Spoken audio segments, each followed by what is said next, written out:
सरस्वत्यै नमः। सा विद्या या विमुक्तये। महाराज लक्ष्मीश्वर सिंह स्मारक महाविद्यालय दरभंगा का हिंदी विभाग प्रस्तुत है स्नातक द्वितीय वर्ष के विद्यार्थियों के बीच राष्ट्रभाषा को लेकर। इस विषय की पढ़ाई पिछले वर्ग में भी हुई थी, जिसमें मैंने आपको मोक्षदाता राम और गांधी के संदर्भ में कुछ बातों को रखा था। उसकी समीक्षा प्रकारांतर से मैंने की थी।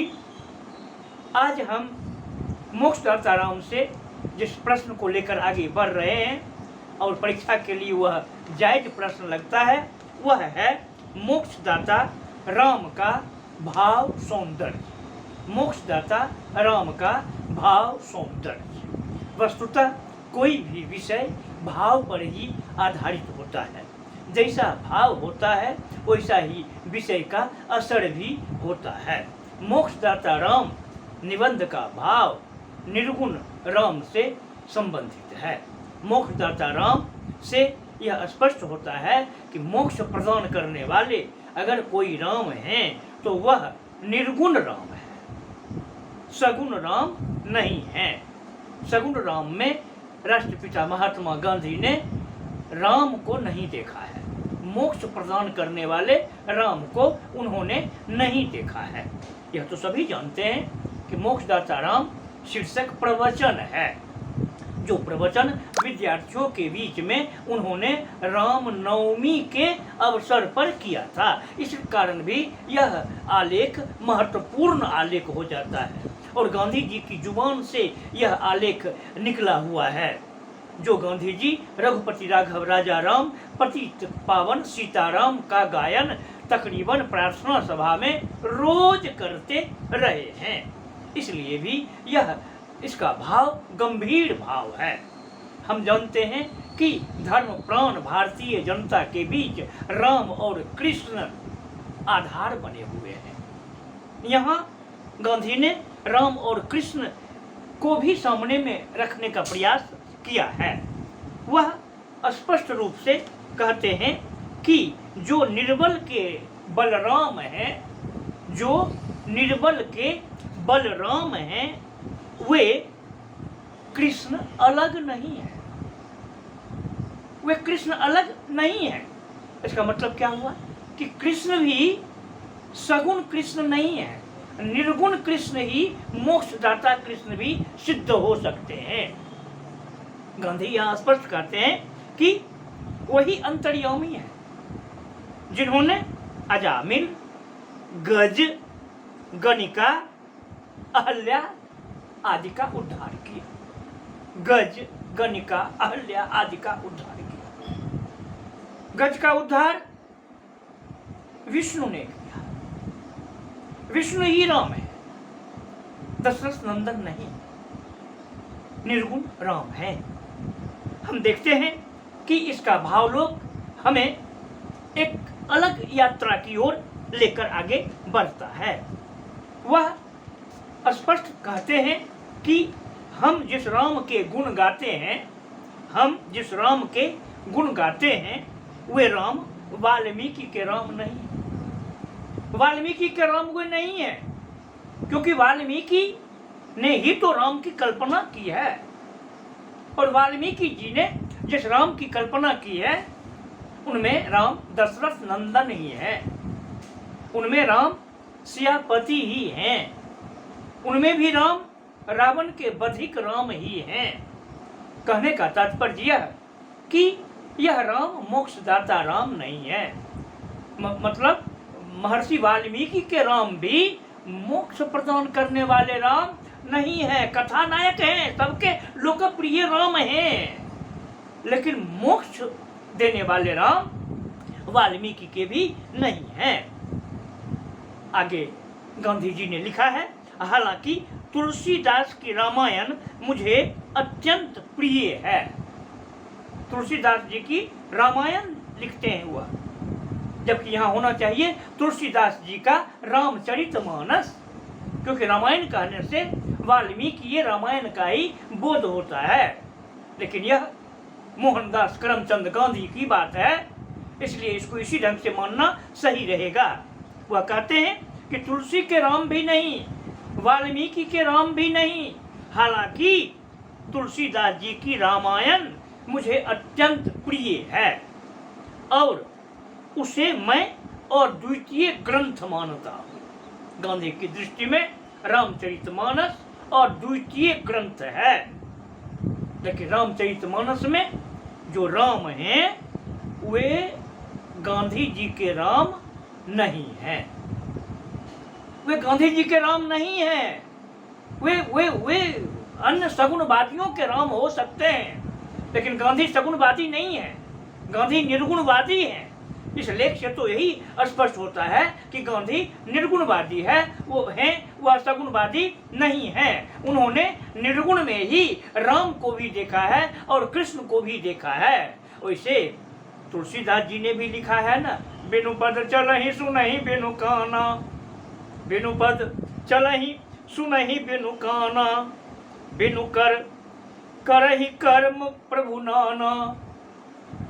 बिना पैर हाथ के हुए सुनते हैं, चलते हैं, सभी कर्म को करते हैं। तो यहाँ भी तो तुलसीदास जी ने निर्गुण राम को ही रखा है। यह अलग बात है कि वह दशरथ नंदन राम के भक्त हैं और भक्त के क्रम में ही, भक्ति के प्रभाव में ही उन्होंने दशरथ नंदन राम को पार ब्रह्म परमेश्वर तक कह दिया। यह होता है प्रेम भक्ति, जिसके साथ उसको लोग ईश्वर मानने लगते ही हैं। तो कहने का तात्पर्य कि गांधी जी को रामचरितमानस और द्वितीय ग्रंथ लग रहा है भी, लेकिन राम, वो राम गांधी जी के राम नहीं है।